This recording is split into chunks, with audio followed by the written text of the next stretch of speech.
भक्तों ने शिवजी से विनती की, हे प्रभु, आप सदा यहीं उज्जैन में रहें और हमें काल से भी रक्षा करें।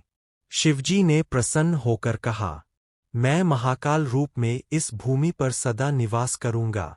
तभी से उज्जैन में महाकालेश्वर ज्योतिर्लिंग की स्थापना हुई, जो काल, मृत्यु, भय और दुखों को हरने वाले शिव का स्वरूप है।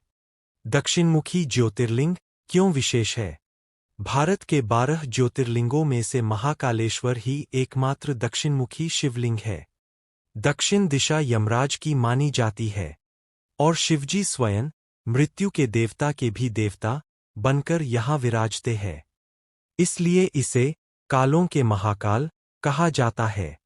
भस्म आरती का रहस्य। महाकालेश्वर में हर सुबह ब्रह्म मुहूर्त में भस्म आरती होती है, जिसमें शिवलिंग को चिता की भस्म, पहले प्राचीन काल में चिता भस्म, अब पवित्र विभूति से स्नान कराया जाता है। यह आरती दर्शाती है कि मृत्यु भी शिव की सेवा में है। दर्शन करने वाले को मृत्यु का भय समाप्त हो जाता है। महिलाएं इस आरती को घूंघट या पर्दे से देखती है। परंपरा है कि आरती के समय शिव को निर्विकार भाव से देखा जाए। त्रिलोक में एकमात्र शिव स्वयं प्रकट हुए। अन्य ज्योतिर्लिंगों की स्थापना ऋषियों, देवताओं या राजा द्वारा हुई, लेकिन महाकालेश्वर स्वयं शिवजी द्वारा प्रकट किया गया है, यानी यह स्वयंभू ज्योतिर्लिंग है। अकाल मृत्यु नाशक, कालत्रय दोष हरता।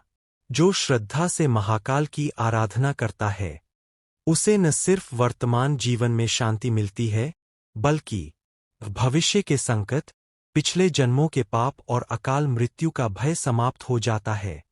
5 महाकाल और काल भैरव का संबंध।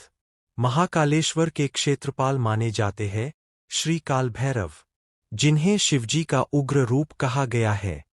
उज्जैन में काल भैरव मंदिर है, जहां उन्हें शराब का भोग चढ़ाया जाता है, और आश्चर्य यह है कि वे स्वयं वह शराब पी लेते हैं।